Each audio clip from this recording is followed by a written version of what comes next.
ক্রিকেটে মোমেন্টাম শব্দটার ওজন খুব, একবার পেয়ে গেলে আর পেছনে তাকাতে হয় না। শারফানে রাদারফোর্ড সেই মোমেন্টামটাই পেয়েছেন। বাংলাদেশি বোলারদের দুমড়ে মুচড়ে দিয়ে ম্যাচটাকে ছিনিয়ে আনলেন। 90 বলে 126-এর হিসেব চুকিয়েছেন 20 বলে 7 রানে এনে। 55 বলে 61 থেকে 77 বলে সেঞ্চুরি, সৌম্যকে পরপর 3-6, পুরো ইনিংস জুড়ে মোট 8টি। বাংলাদেশ জিতবে এই ধারণাকে বদলে বরং রাদারফোর্ড বোঝালেন হারটাই তোমাদের প্রাপ্য।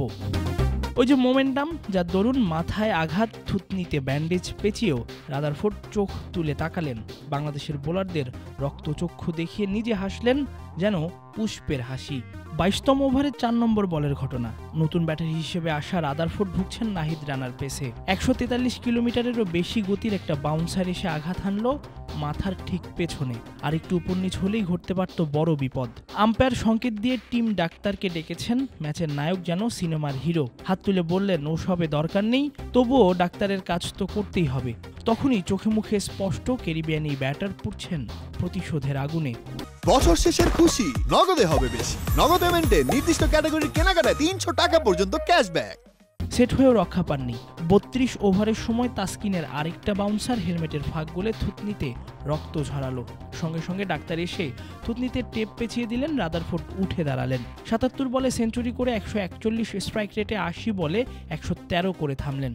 সৌম্যকে টানা 3-6 হাঁকালেন। এত সবের থেকেও বড় খুশি, বেশি মজা কিংবা ওই যে মাথায় বল লাগার প্রতিশোধের মজাটা নিয়েছেন মিরাজকে 99 মিটার ছক্কা হাঁকিয়ে। 41 ওভারের 3 নম্বর বল ক্যাচের আশায় অফসাইডে টেনে হাফ ভলি দিয়েছিলেন অধিনায়ক মিরাজ।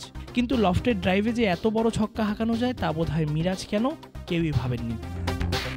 পিকচার পারফেক্ট শটে সেন্ট কিটসের সৌন্দর্যের মতো ছয় স্টেডিয়ামের সব থেকে উঁচু ছাদটা পেরিয়ে আছড়ে পড়ল স্টেডিয়ামের বাইরে, একেবারে রাস্তায়। টিভি রিপ্লেতে সেই ছক্কার ভিডিও দেখে রাদারফোর্ডের মুখে সে কি হাসি। পার্টনার গ্রেভসকে নিয়ে যেন সেই মাথায় থুতনিতে আঘাত হানার প্রতিশোধ নিলেন এমন হাসিতে, যে হাসি চলল কম করে হলেও মিনিট খানেক।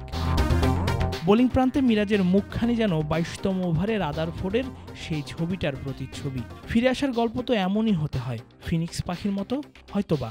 রাদারফোর্ড অবশ্য অত সব বোঝেন না, তিনি শুধু বোঝেন উঠে দাঁড়ানো মানে শেষটা দেখেই ছাড়বেন। তাসফিক পলক, ক্রিক ফ্রেঞ্জি।